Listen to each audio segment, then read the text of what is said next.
Chapter 2. The Invention of the Clock. Imagine waking up tomorrow in a world without clocks. No alarm on your bedside table, no watch on your wrist, no clock on the wall, no phone displaying the hour and minute. How would you know what time it is? Would you look at the sky? Would you notice the position of the sun? Would you listen for the morning songs of birds or observe the lengthening shadows of the afternoon? For most of human history, this was how people lived. Long before digital displays counted every passing second, humanity existed in rhythm with the natural world. People rose with the dawn, worked beneath the sun, and rested when darkness arrived. Life was guided not by numbers, but by cycles. The cycle of sunrise and sunset, the cycle of the seasons, the cycle of planting and harvest, the cycle of birth, growth, aging, and death. These patterns were observable. They were real, yet they did not require a clock. Ancient people did not experience time the way many of us do today.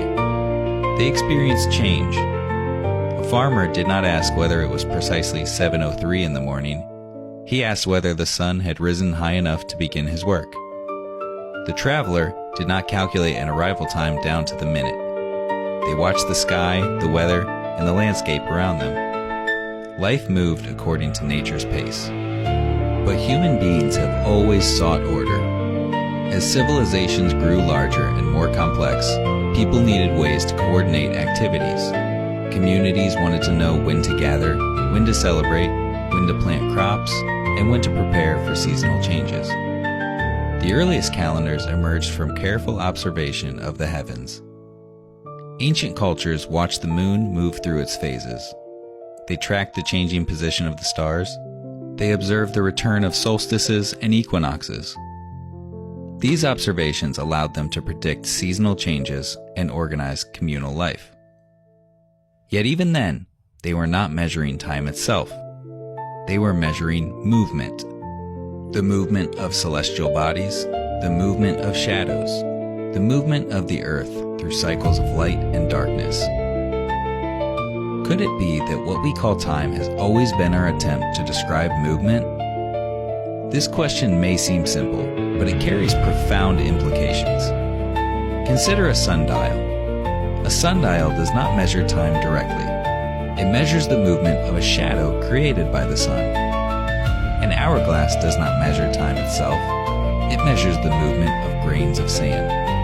A mechanical clock measures the movement of gears and springs. An atomic clock measures the behavior of atoms. In every case, what is being observed is movement, change, motion. Yet somewhere along the way, humanity began to treat the measurement as the thing being measured. The map became the territory. The symbol became the reality. The clock became time. As civilizations advanced, the desire for precision increased. Church bells divided the day into regular intervals. Mechanical clocks appeared in town squares. Factories required workers to arrive at specific hours. Railroads demanded synchronized schedules. Eventually, entire societies became organized around increasingly precise measurements. Hours became divided into minutes, minutes became divided into seconds, seconds became divided into fractions too small for human perception. The more accurately we measured time, the more valuable it seemed to become. Today, many people feel as though they are constantly running out of it. We save time, spend time, waste time, manage time, lose time. But have you ever wondered how strange these expressions are? Can time truly be lost? Can it be saved? Can it be owned? Or are we speaking about something else entirely? Perhaps what we are really discussing is attention, experience, life itself. As clocks became more precise, something subtle may have changed in our relationship with reality. Instead of adapting our lives to natural cycles, we increasingly adapted ourselves to mechanical systems. The rhythm of the sun became less important than the rhythm of the clock. The seasons became less important than the schedule. Nature's pace gave way to humanity's pace, and that pace continues to accelerate. The question is not whether clocks are useful. Clearly they are. The question is whether we have begun to mistake our measurement system for reality itself. Have we become so accustomed to counting moments that we no longer experience them? Have we become servants of the clock rather than observers of life?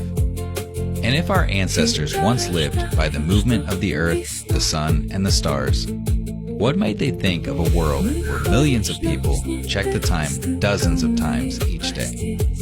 Would they see progress? Would they see efficiency? Or would they wonder whether something precious had been forgotten? As we continue our journey, we will explore a possibility that may seem unusual at first. What if the invention of the clock did more than measure life? What if it changed the way humanity experiences reality itself? And if that is true, what other assumptions about time might be awaiting to be questioned?